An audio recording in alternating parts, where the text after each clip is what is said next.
Hey guys, it's Mike and Ricky, and this week we're going to talk about technology and Cheese Weasel Day. Michael, how are you doing, sir? I am good. I've been going to a kind of a group counseling every week. I didn't know that. It's kind of one of those anonymous groups, you don't mention people's names, but, Gotcha. but I mean, so everyone has these different issues they're trying to get through, different stuff they're trying to get through.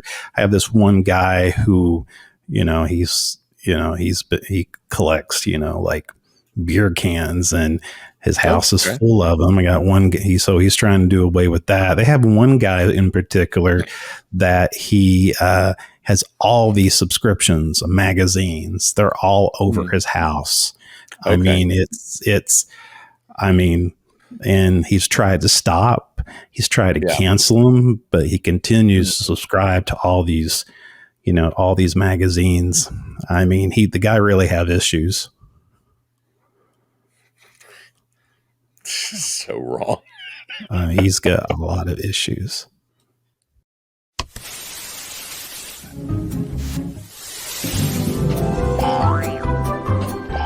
It's the Speaking Nerdy podcast with your host, Mr. Mike Schilling. And my good friend and compadre, Mr. Ricky Pope. We have a lot of issues on this show. Yes, a lot of issues. We'll see if we have any issues today. We'll see.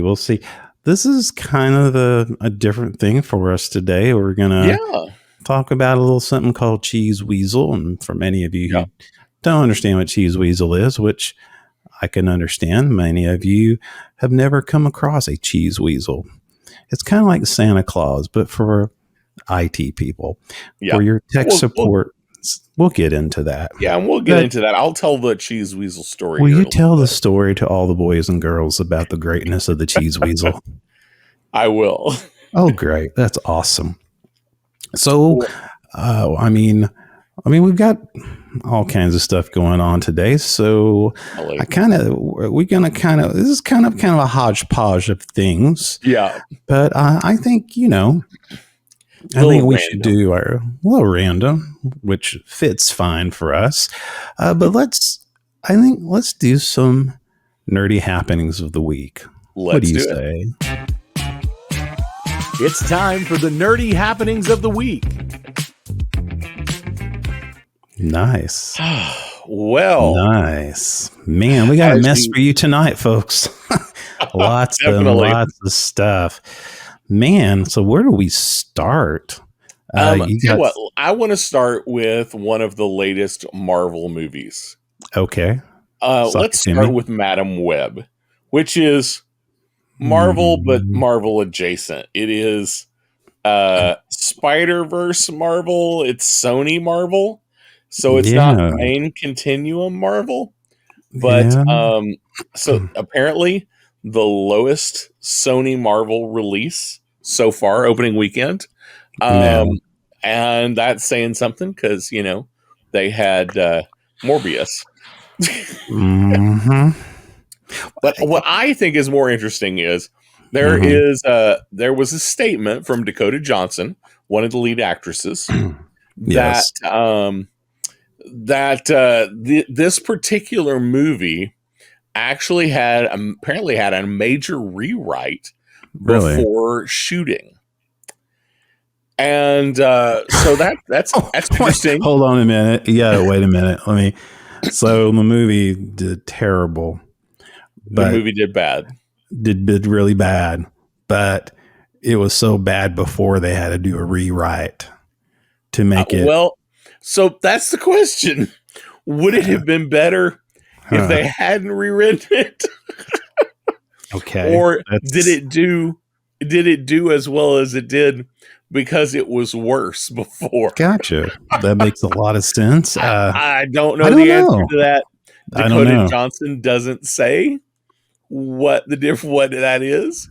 But for those who aren't super familiar with Madam Web, this movie is a little bit weird because I didn't realize. Because one of my first comments when I saw it was, why is she so young? Because in the comic books, Madam Web is an old woman. Well, apparently it's technically a period piece.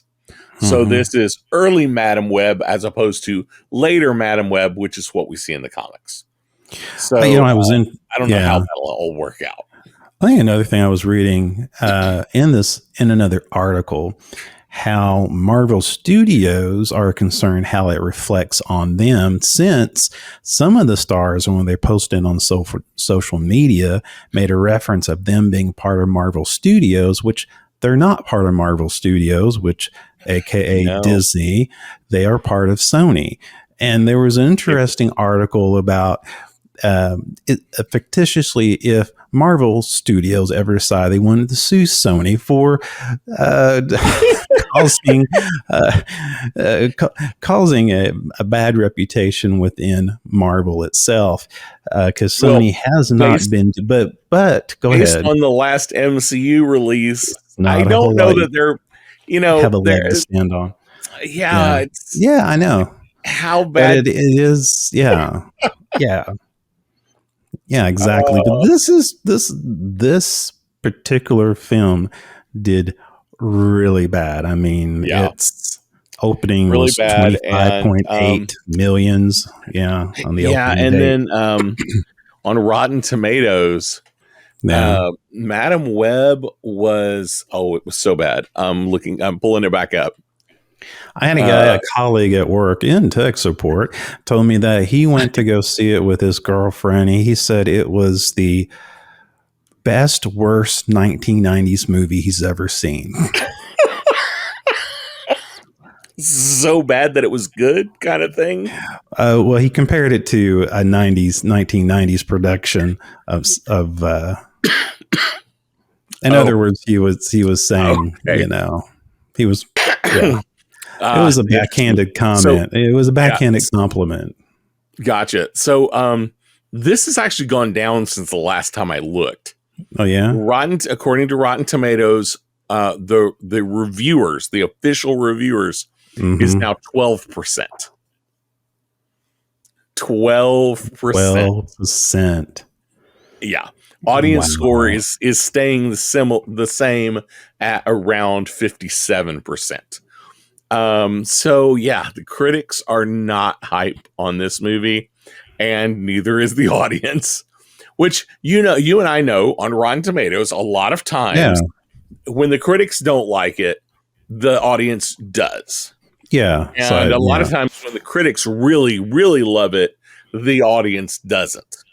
Well, I mean, the audience is more favorable than the critics, but I mean, if you can't break 60% on the audience, that's still pretty bad. Yeah, that's pretty bad. That's pretty bad. When the critics and the audience agree, that's when you know you're in trouble. Yep. So, along with, since we're on Marvel, you and I both know, apparently the Fantastic Four cast has finally been revealed. It is official, and it was released on Valentine's Day. Yeah. And for those who are wondering, why are you guys just now getting around to talking about that? We have had some technical difficulties. And speaking of tech support, since that's part of our subject this week, we're a little unclear as to whether whether our issues were the AT&T, fallout, or if this is just the way things are going to be for us.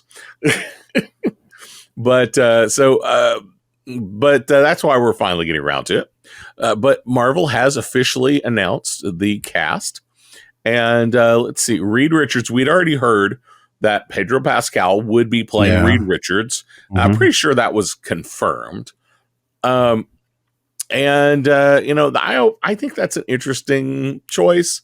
Not sure I'm excited about it or not, but it is what it is. Vanessa Kirby will be playing Sue Storm. Then Johnny Storm, her brother, is going to be played by Joseph Quinn. And finally, we have Ben Grimm, the Thing, is going to be played by Ebon Moss-Bachrach. Okay, I remember him in the the Marvel studio. I was thinking it was Marvel TV at the time. He played in a movie called Punisher. Oh yeah, not the movie, but the TV show. You're right. Played the Netflix. Yes, and he played an IT guy. He played the tech guy. Oh, really? Yes, he played a tech guy that I guess the government was coming after because of something that he did. And anyway, it was really good. Gotcha. Really, really good.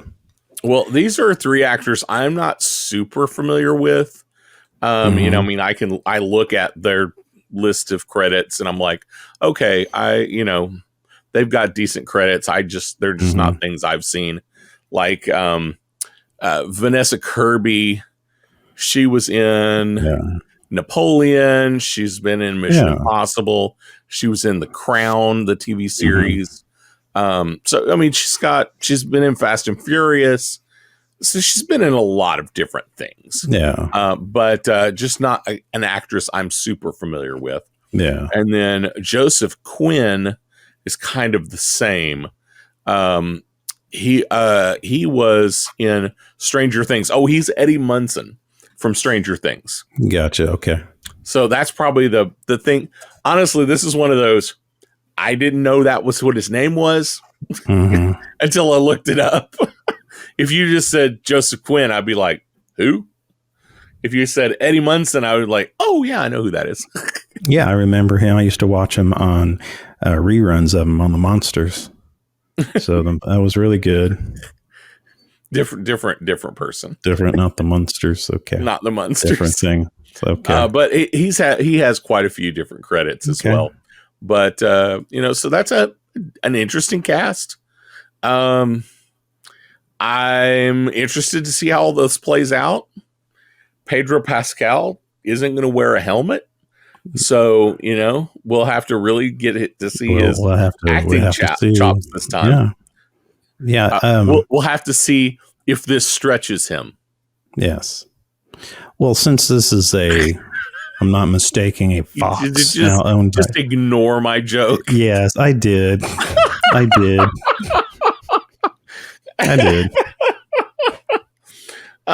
Okay, fine. I did. Sorry about that, but okay.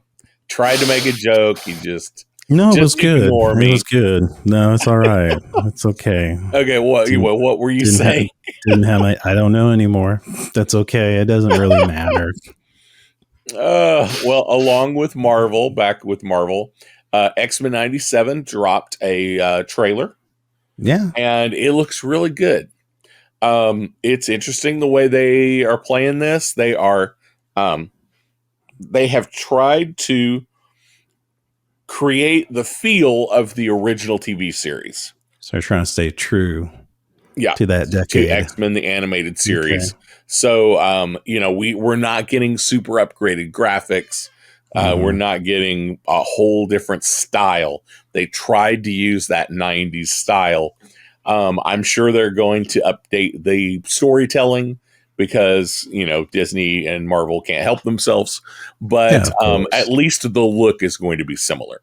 We'll have to wait and see how all that plays out. And it is going to pick up apparently right at where the last series left off. For those, big spoiler alert, if you didn't watch X-Men animated series, in the last episode, we apparently see Professor Xavier die, and we'll have to wait and see if he comes back because everybody comes back. Everybody comes back. Yeah, but looks like the big struggle is going to be who's really in charge of the X-Men. Is it going to be Cyclops, who is the de facto leader now, or is it going to be Magneto, who claims that in Xavier's last will, this is in the trailer, in Xavier's will, he basically leaves the school to Magneto. So we'll have to see. And in the comics, that has been a thing. Magneto has kind of flip-flopped between good guy, bad guy, slightly anti-hero leading the X-Men kind of thing. So we'll have to wait and see how all that plays out. Deadpool trailer dropped this month. and probably when this comes out, it'll probably technically be last month. But Yeah. Deadpool trailer, Deadpool and Wolverine, and broke viewing records. Within 24 hours, it had 355 million views. Wow. No, sorry, 365 million. That broke the previous record of Spider-Man No Way Home of 355 million. So, here's hoping that Deadpool saves the Marvel Universe. Hopefully so. Hopefully so. Speaking of Deadpool, there was, I guess, at this year's ComFest Con, Tom Hiddleston. We all know him as Loki, of course. Oh, yeah. And he reacts to some rumors that cameo rumors. He got asked if Loki may be part of the Deadpool and Wolverine cast. He said, "I don't know. And if I did, I might not be allowed to tell you." He said, "I truly don't." He says, "I truly don't know. Marvel are correctly protective of their information. I've seen the trailer and it looks good. Now, I don't know." So I don't know is a great answer because, and it's probably true, because he could have showed up on set. He could have shot a scene.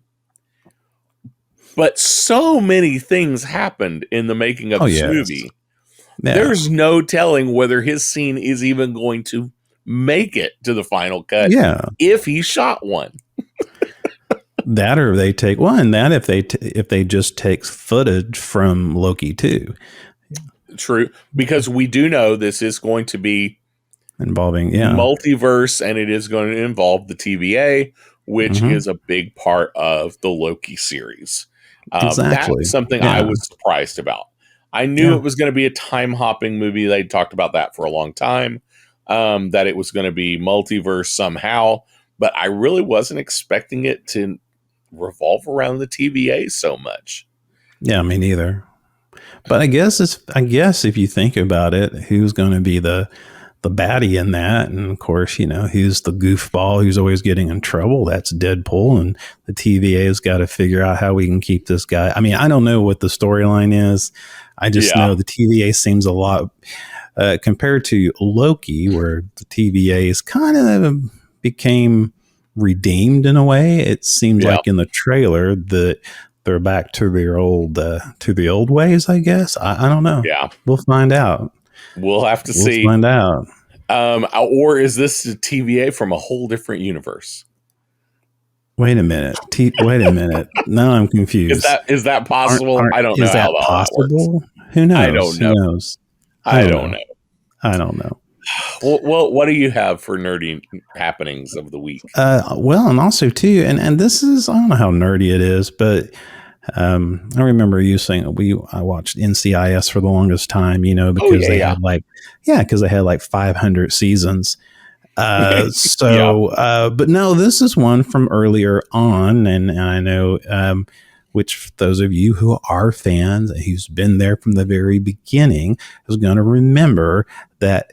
Guess what? Tiva is back. Oh, NCIS Tony and Siva spinoff series starring Michael Weatherly and Coldy Pablo, ordered by Paramount Plus. I had not heard about this. I will have to tell my wife. She is a big NCIS fan. Yes. That is interesting.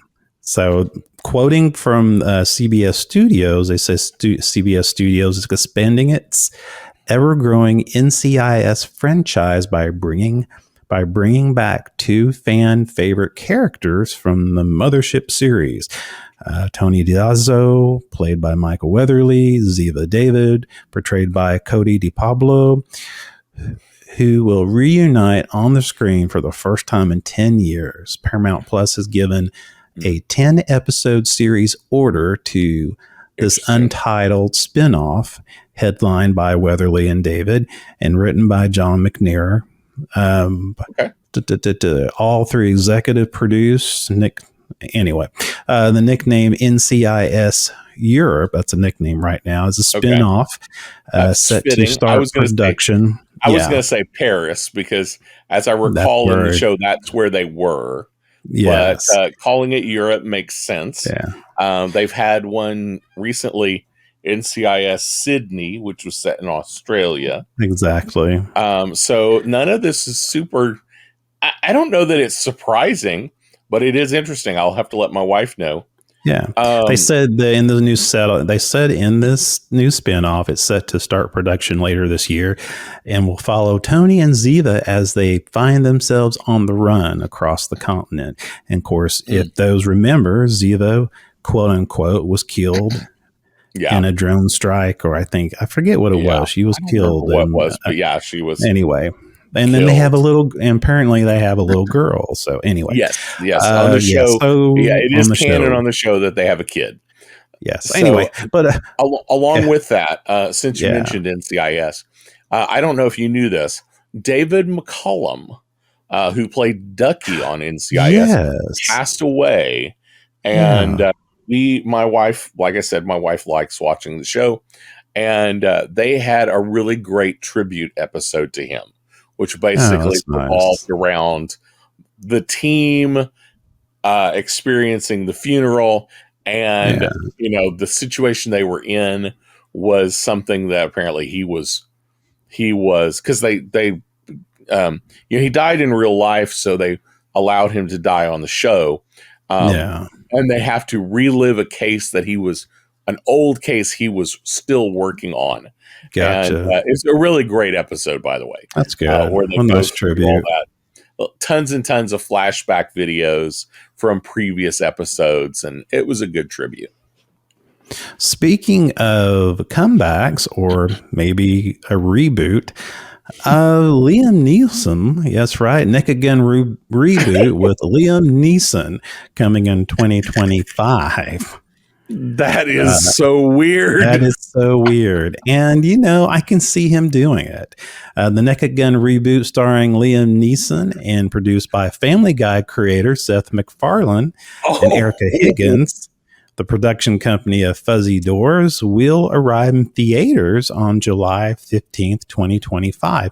And if many of you remember Seth MacFarlane, he's had Liam Neeson play some straight bit roles in some of his comedy movies that he's done. So this should be good.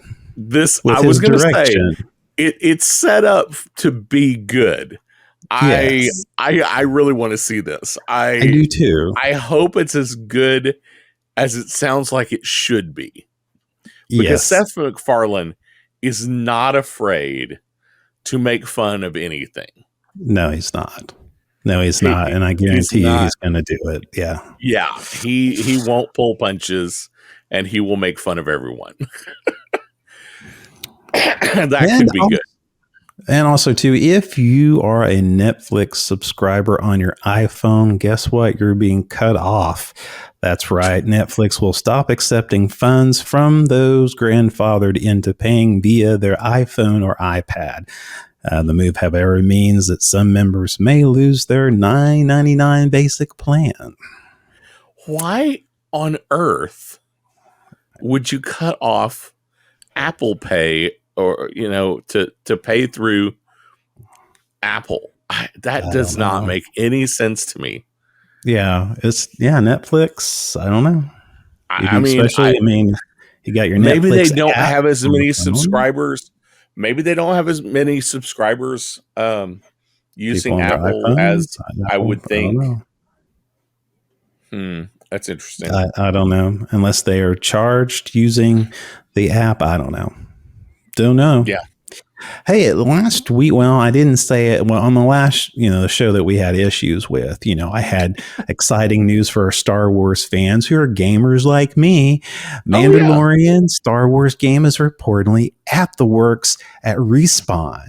Yes. Now, today, EA laying off 670 unannounced Star Wars and a first-person shooter is canceled. What got canceled is Mandalorian Star Wars game. Oh, that's right. Really, really. Yes, that is sad. That is sad. Yes. In 2 minutes, you got me excited and you dashed my hopes all at the same time. That's what this podcast is all about.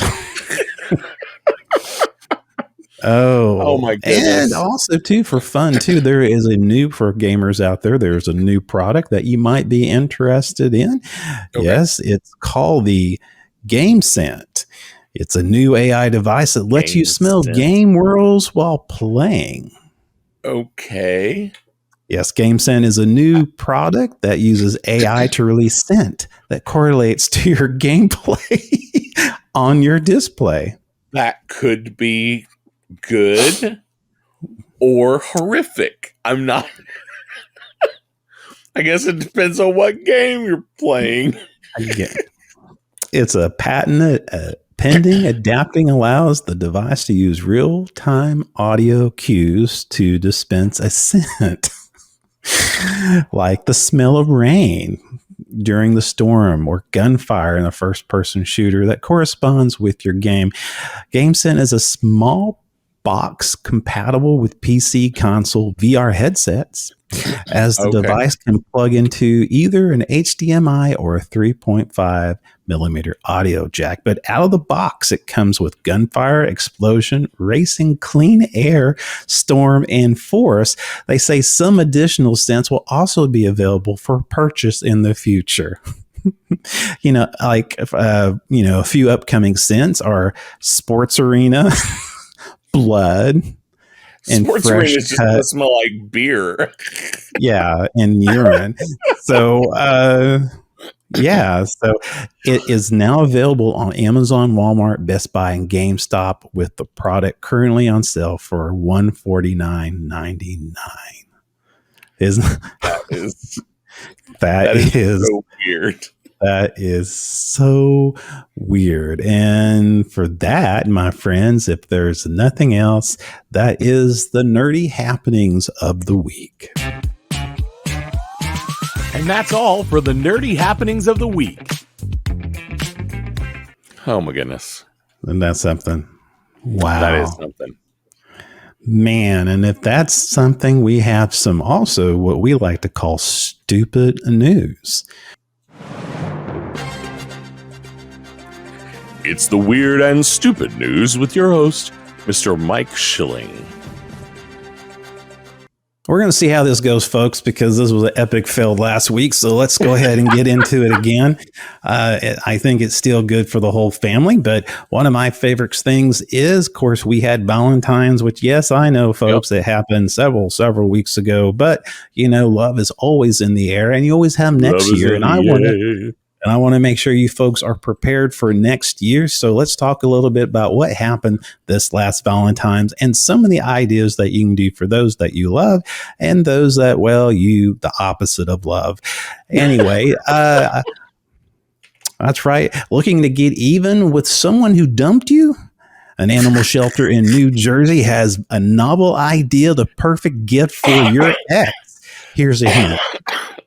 It involves feral cats and neutering. That's right. Neuter your ex. Valentine's Day is only for $50 because some things shouldn't breed. That's right. This past Valentine's Day, Homeward Bound. That's so bad. It's bad. This past Valentine's Day, the Homeward Bound Pet Adoption Center in South Jersey ran a promotion for the holidays.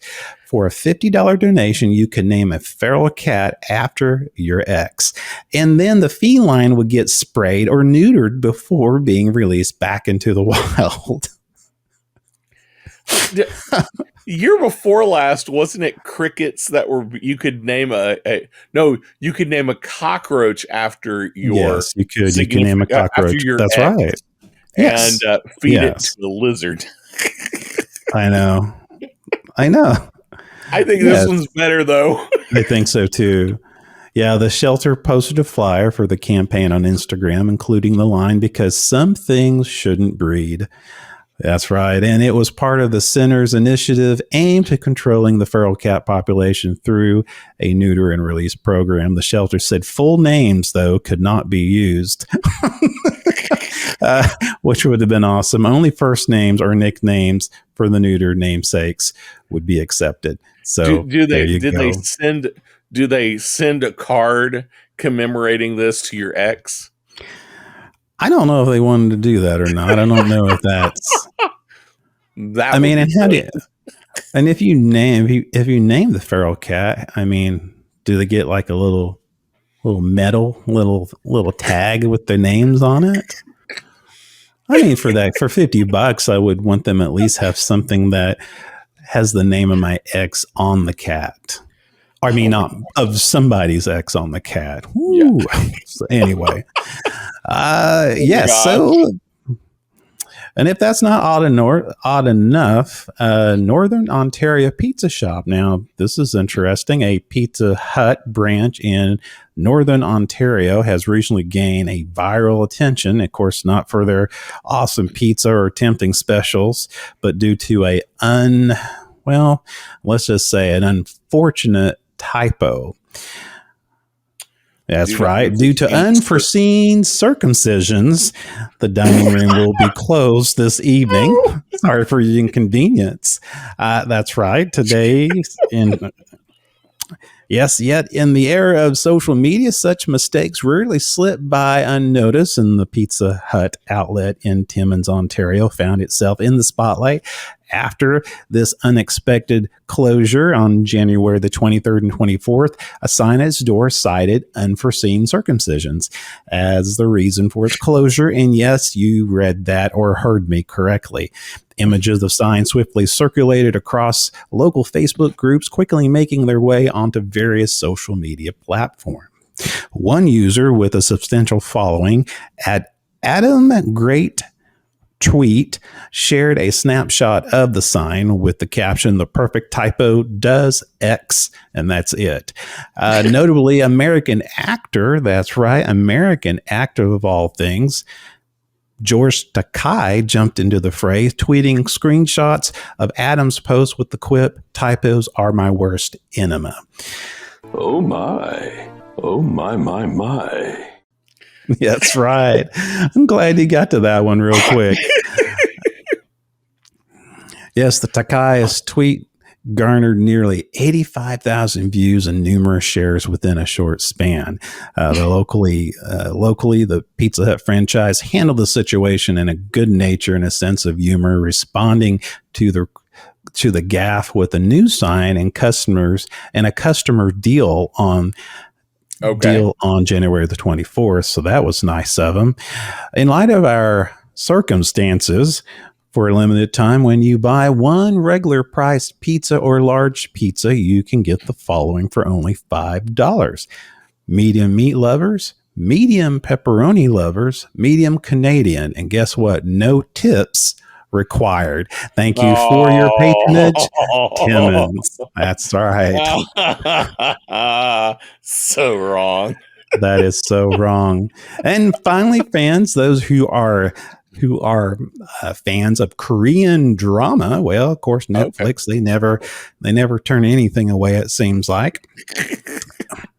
They really, they greenlight anything. Started their own streaming service, so Netflix got to find content somewhere. They got to find content somewhere. So yeah, so they Netflix really does seem to greenlight anything and everything that is proposed in Korea. Of course, a lot of major films or shows that come out of Korea is on Netflix. Games. And exactly. Yeah. But no thanks to the roaring success of many wacky shows that have come to the country, to the streaming giant. The latest series that might find itself achieving such success, and this is going to be hard to pronounce, is Dakang Hong. I'm not going to try to pronounce it, folks. Anyway, as for what this is about, it sees a father attempting to turn his daughter back into a human being after she was turned into a chicken nugget by a strange machine. What? That's right. Yes, that's right. This plot synopsis. I don't understand either. Apparently, the plot synopsis for the show is as follows. Cha Min-ha, the daughter of a company president, mistakes a new machine for a device that helps her with fatigue. Okay. And and she is accidentally turned into a chicken nugget. That happens as her father, Chow So Man, and intern Go Baek Gong, who has a crush on her, try to turn her back into a human. They discovered unexpected secrets in the process. Now, it's unclear or even if it will debut globally. The show will arrive on Netflix, but Netflix Korea has gone as far as to say that it's planned as one of its Q1 2024 editions before also sharing an image of the show, which basically is the father and the hopefully want to be boyfriend looking at chicken nuggets. And I don't understand. I don't. It's so strange, but that's why we call this the stupid news. This has been the Weird and Stupid News with your host, Mr. Mike Schilling. I don't understand. I don't know. I'm hungry for chicken nuggets now. Actually, I am. I really want some chicken nuggets right now. That's or so some weird. Chick-fil-A too. That sounds good. Anyway, but speaking of hungry, if you feel like some cheese, well, we have a whole lot of cheese happening right now. We have a little bit of Cheese Weasel, and I'm going to let you tell a little bit of the story of Cheese Weasel. Let's start with Cheese Weasel Day. It is the first internet holiday, the only internet holiday. And it is set on April 3rd every year. Now, obviously, this is not April 3rd. This is like a month beforehand. But we want to make sure, if you're not familiar with Cheese Weasel Day, we want to make sure you have plenty of time to plan for Cheese Weasel Day. Oh, yes, that's right. So, unknown to most, April 3rd is Cheese Weasel Day, the holiday where the cheese weasel brings dairy goodness to all the good boys and girls in the tech industry. While the origins are murky, it seems to have started sometime around 1992 when a weasel was spotted carrying a Kraft single. If you're familiar with Kraft cheese, you know, the cheese, the American cheese that's in the cellophane packages. This, they assumed, must be the cheese weasel, and therefore that it must be a cheese weasel, that it must be Cheese Weasel Day. What was the weasel doing with the cheese? He must be off to put it under the keyboards or the mouse pads of good tech workers everywhere, and that's just what we expect you to do on Cheese Weasel Day. The practice of the holiday seems to have spread through word of mouth. Many first heard of it when it showed up, when they showed up at work on April 3rd and found cheese. And some people go all out and have more exotic cheeses, but the most traditional is a Kraft single.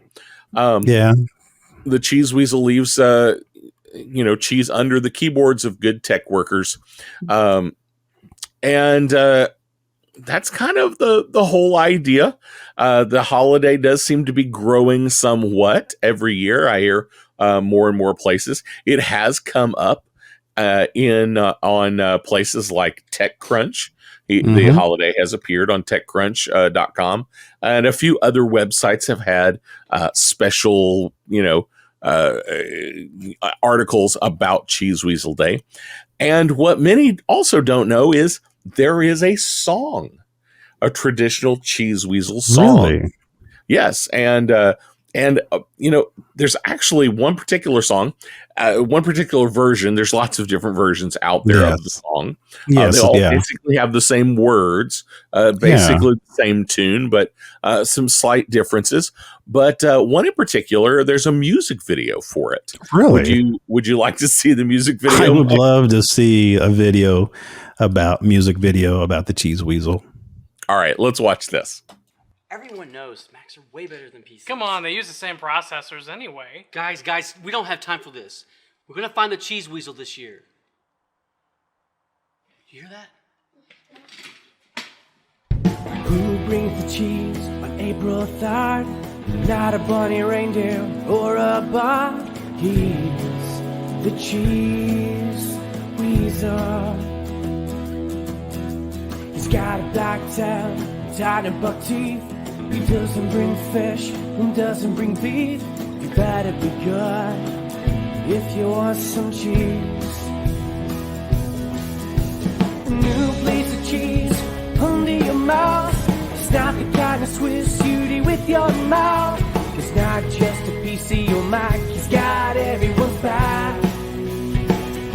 The Cheese Weasel on April 3rd. Say thank you to your tech support. Without them you can't afford. The Cheese Weasel on April 3rd. Say thank you to your tech support. Without them you can't afford. That go ahead smile, can you fix my computer again? Remember that Cheese Weasel is your best friend.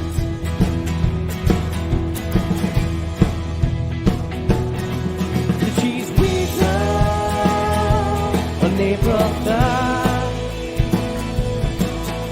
So thank you to your tech support.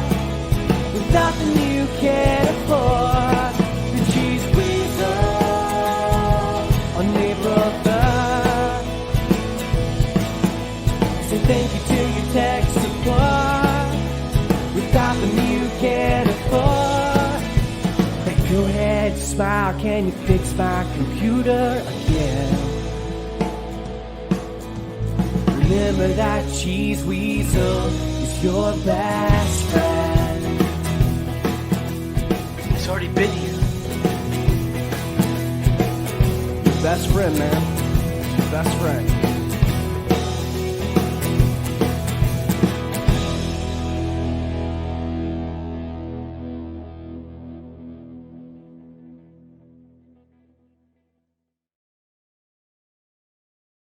So, what do you think of the song, Mike?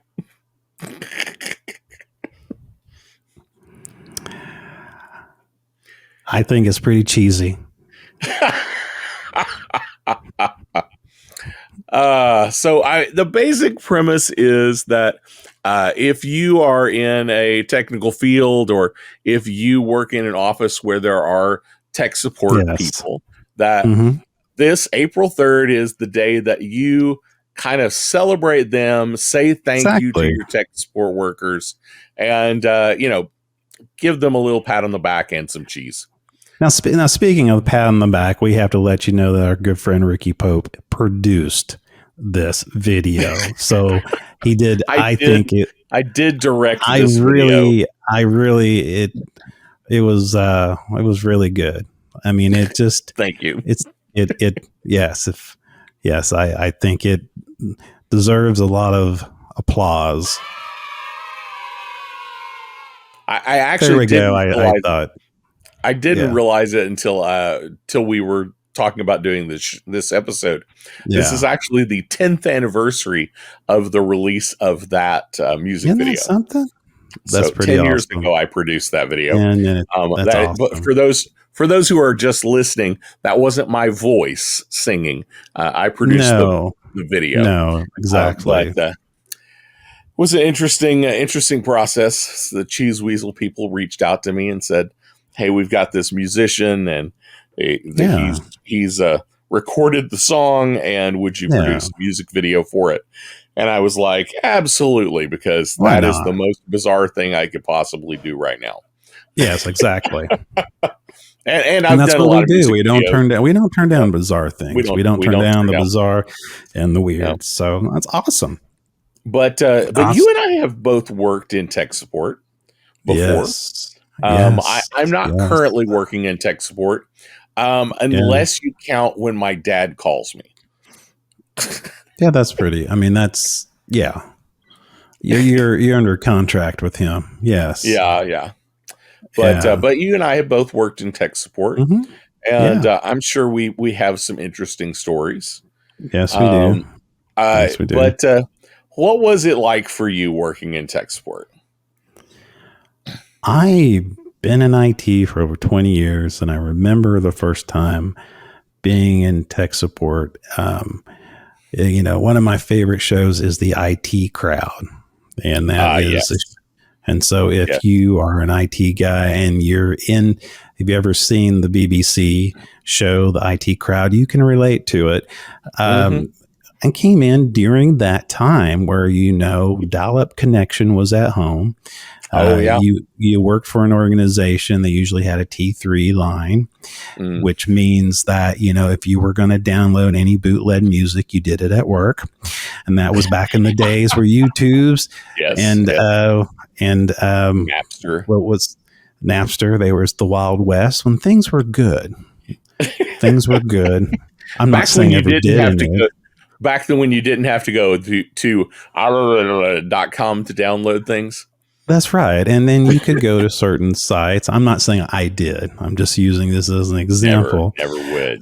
Where, if you wanted to download anything, and because you couldn't do it from home because you had basically crappy ISP, you did it there. And of course, being in IT, it was, I think when you first got into IT, back in, I want to say in 2000, late 90s, you were kind of a tech god. Of course, that was back then, and you could do a lot of things. And so we had a board that we had in the back that we wrote down some of our fondest calls that we went on. And so that was, and for the longest time, I hate to admit, and this was really bad, but remember IT, remember the password ID. Was ID 10T. Yeah. ID 10T was actually our admin password for the longest time until we had an administrator walked in and saw it on our whiteboard, and he said, "What is that?" And it was changed after that. But yes, that was done. But we had situations where, one of my favorites, I remember back in the time we had these, when I started, we had the large CRT tubes. A lot of you kids didn't, and, hadn't experienced that. Even though those CRT tubes, getting all techie here, they had beautiful color, it was deep RGB colors and everything. Great. So anyway, these things were heavy.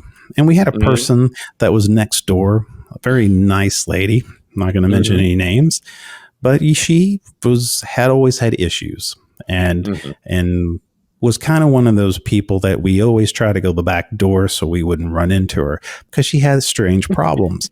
Unfortunately, one day we had a phone call and I was the guy who picked it up, and I said, "Oh, hi, blah, blah, blah." She says, "Mike, I have a virus." I said, "Oh, do you?" And we were swamped. I said, "Listen, all my guys are out. We're really busy. I'll try to get there when I can." He said, "Well, if you want to, I can bring it over to you." I said, "Bring it over to me." Okay. But I guess that's fine. Yeah. Just, bring it over to me. So I'm doing my thing at my desk. I hear a knock on the door. I open it up, and she has this chair that, and there's a big CRT monitor on it. No computer. Just the monitor. Because the monitor, that's where she saw the virus pop up. Now, how do you look at this lady? As you do. So, so anyway, I don't remember what I said, but I still kept my job after that. So apparently I didn't say anything too bad. But that was one scenario that I will never forget as far as one of mine. I have a couple of them, but yeah. Yeah. So you were in a little different scenario than I was. Yes. You were desktop support in a physical facility with employees. Yes. I did remote, primarily software support, but I also did some hardware support. Yeah. On mostly projection systems. Gotcha. Big projection systems and special software designed specifically for the projection. For these, gotcha. So, gotcha. Now Now I worked in a particular niche that helped mostly churches. Mm-hmm. Okay. So a lot of my software support was talking on the phone with little old office ladies. Gotcha.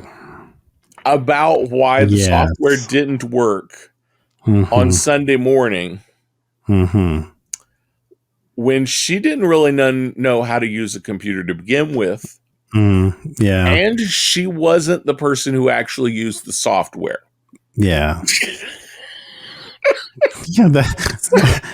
So I'm doing third part. Yeah, I'm doing. Yeah. It's like a game of telephone. Yeah. Trying to pass on. But there was one particular instance where I was on a call, and this was a little old lady, but she just wasn't getting what I was saying. Yeah. There was I don't even remember specifically what we were trying to do. Mm-hmm. But I'm in a room with other tech support people. We're all phone guys. We're all on the phone all day long. And I needed her to hold down the function key. Yeah. While she pressed something else. And I don't remember what it was or why. But I said, you need to hold the function key. And she's like, I don't have a function key. well, it says it's the key that says FN. Yes. The FN key. But I need you to press the FN key. The what key? The FN key. Press the FN key. And after I got off the phone, it had not occurred to me at all. It didn't occur to the woman I was talking to either. But after I got off the phone, all of the other guys in the room turned around. What in the world were you talking about? Because they hadn't heard me in the beginning say that they didn't. I needed her to press the function key.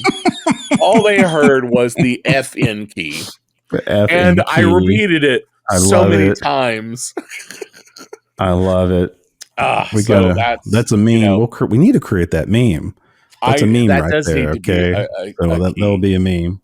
That's awesome. So that happened to me.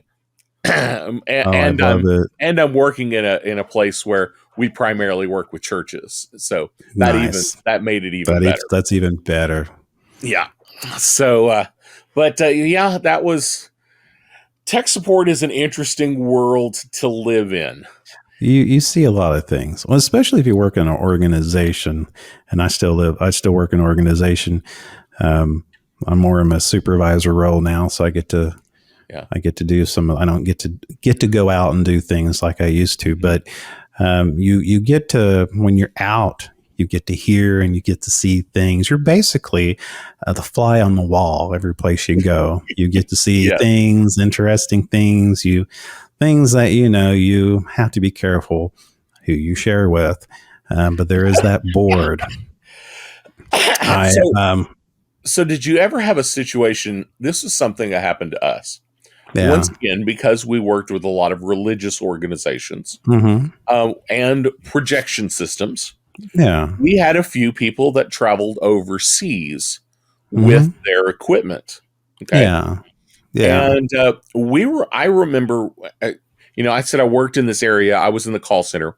Well, it was a large room call center. There was like 4 of us, but it was a really large room because it was also the repair guy's place. So when hardware would come back in, if we were a certified center for certain products, certain companies. So every once in a while we'd get a projector in from somebody. And so this projector came in and said, hey, it's making a weird smell. We can't get it to work anymore. We're not sure what's going on. So the repair guy opens it up. Like, we're all on the phones, or not on the phones, even if we hadn't had a call, calls. And he opens it up and he's like, guys, you got to come over here and see this. So we go over and we look, and there's this projector. And if you're not familiar with the projectors, inside a projector, there's a bulb that is crazy hot. Oh, yeah. And it's got vents, to let air in and air out to help cool it, and fans. Yeah, exactly. This projector had more bugs in it. Dead little, I don't know, mosquitoes. I don't know what they were. This thing was stuffed full of tiny insects that had flown into the mechanism, into the machine, fried themselves in the bright light. A bug zapper. Oh my goodness. Where do they have this thing mounted at, and how long has they had it on? I don't know. This was somebody who traveled overseas, and they did remote things. I get were that. outside a lot. That makes sense. Yeah, but they weren't. They couldn't figure out why it didn't work, why it smelled. It was the most disgusting thing. I can imagine it. I've got one of those lamps. I got one of those upside down lamps, the halogen lights, and you can tell when a moth flies into it, and you get I remember that smell. So I bet that's what it is. Did you ever find anything unusual inside of a computer when you opened it up? A lot of times when I open kind of work. Well, yeah, we open up a computer, and a lot of times, a major component is gone. So that's not going to work. Or that it's so full of dust. I mean, it's caked all over that the air has no place to go. So those are the kind of situations we would run into. One that reminds me of, it was one of my first tech calls when I worked at, when I finally got out of school, and I went in and had a phone call, and we had a person who was a director or whoever. Again, I'm trying to keep things. You don't work there anymore. So no, I don't. So he doesn't work there anymore either. I don't think, right? I don't think so. No. So this person was having a problem with their keyboard, and the person was telling me, it was a secretary. So we need you to come down. So and so can't use the keyboard. So I said, okay. So that's pretty easy, right? Let me take another keyboard. I go down there, and but at first I'm going to see why this keyboard's not working. I'm just going to replace it. I lift up the keyboard, and like a half a can of Coca-Cola soda spilled out of the keyboard. It flooded. It was all over the desk. And I'm thinking to myself, okay, this would have been nice to know ahead of time. And two, yes, this is your issue. So not only that I had the keyboard, but now I had a desk that was sticky. So that was my first experience of you cannot always trust the user telling you the whole story. And I have plenty of those stories where it's the gaff, the whole trope of have you turned it off and back on again? Yes, I have. You have to, and they didn't. And they never did. I used to always preface it with, I'm sure you've already done these things, but I'm required to walk through them with you it's just a requirement. I have to walk through each step and have you go ahead and redo it while I'm on the phone, just so that I can say we went through it. I always tell them, I said, hey, I know, of course, even though I don't believe them, I said, yes, I believe you, but this is helping me going through my troubleshooting training. And so just to help me, let's restart it. And that way we can start from fresh. And sometimes they'll do that, or and most of the time people have been really good about it. You have those rare people who they don't want to touch it. They just want you to come down, or they want it fixed. So, and we run into that. I had another thing too, where this woman kept getting viruses. She was a constant viruses all the time. Oh. And so I, where we were at, it was a little bit too lenient. So I go down, we clean viruses, we see the calls. One day I had enough. I'm going down. And she says, I don't go anywhere I don't need to go. I don't go anywhere I need to go. Well, apparently this woman enjoyed playing online poker at work. Oh, and no. so apparently I told her, you cannot be on here and play. This is how you're getting the viruses. But she continued doing it. One day she wasn't there, and apparently I guess there was an issue. I sit down in front of her desk and I lift up her keyboard. And when I looked underneath it, there were at least 20 credit cards under her keyboard. Oh. So, wow. I think she had a problem. Sounds like it. I think she had a problem. But so you mentioned soda earlier. Yes. I have a soda incident. And this was when I was working at a very small office. I wasn't technically tech support. Yeah. If there was a problem with somebody's computer, they would ask me because I knew things. Yeah, I gotcha. It wasn't my job. That wasn't what I was there for. But they knew I knew things. Well, so there was this girl working in the office, and she wasn't the usual person in the office. That wasn't really her job. She was working at somebody else's desk that day. She really wasn't even doing work. Somebody had just said, it's okay for you to do this project that you need to do at this desk on this computer during this time because the usual person isn't here. So the computer's free. You can use it. Yeah. And this is, this was back in the mid 90s where security wasn't as big a deal. Yeah. So there's mice, you got mice, a lot of mice have cables, and, there were wireless mice, right? Yes. Well, this was one of the first wireless mice I ever saw. Oh, okay? Yeah. And I don't know how much you've seen wireless mice in the past. Most of them they're like Bluetooth. Yeah. Well, this is pre-Bluetooth. Yeah, this was there was a wireless signal that they used back in then, like a receiver or some kind. Infrared, yeah. Yeah, so, like this mouse has a infrared at the bottom. That's not what we're talking about. This one had an infrared light that shot out in front of it. And there's a little box where you charge the mouse. Yeah. Hold the mouse, and it was the infrared receiver. It was the receiver, the remote control on your TV. Okay? Yeah. That's basically what this... And man, she was having all sorts of trouble with this mouse for the life of her.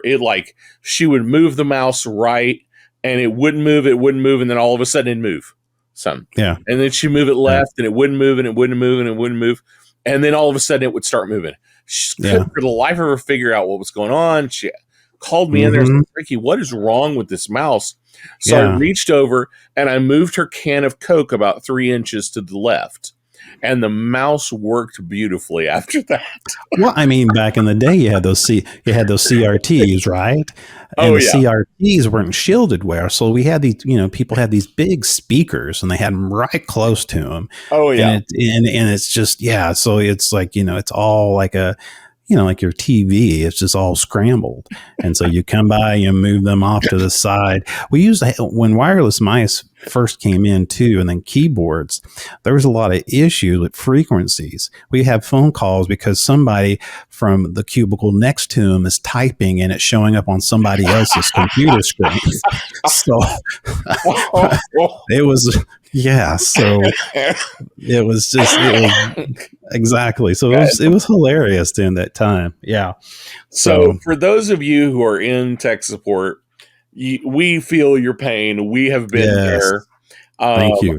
We know what you go through.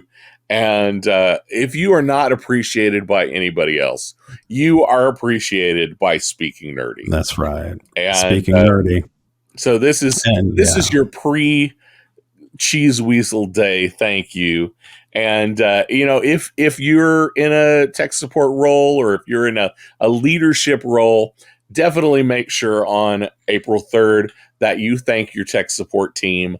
And or if you're just a lowly tech and, you don't have anybody to thank you, you should just send them anonymously a link to the Cheese Weasel story on TechCrunch. Exactly. That's a good idea. Let them know about Nice. Let them know about it. Just drop a small hint. That's right. That's right. That's right. And remember, when your mouse doesn't work, clean its balls.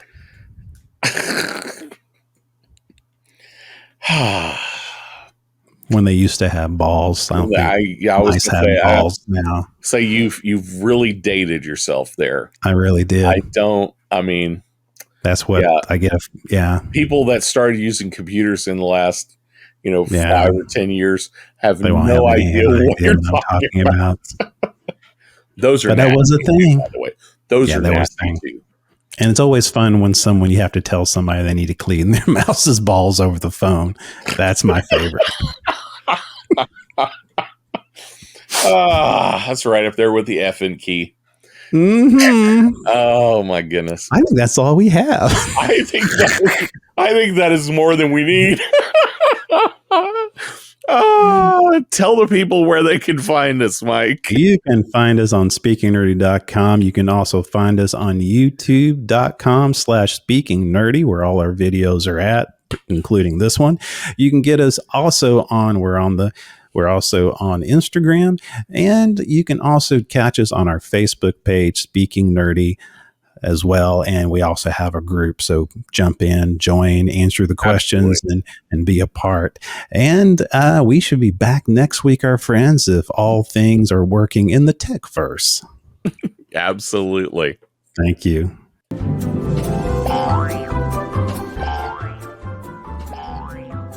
This has been the Speaking Nerdy podcast with your host, Mr. Mike Schilling. And my good friend and compadre, Mr. Ricky Pope. Man, effing mouse balls.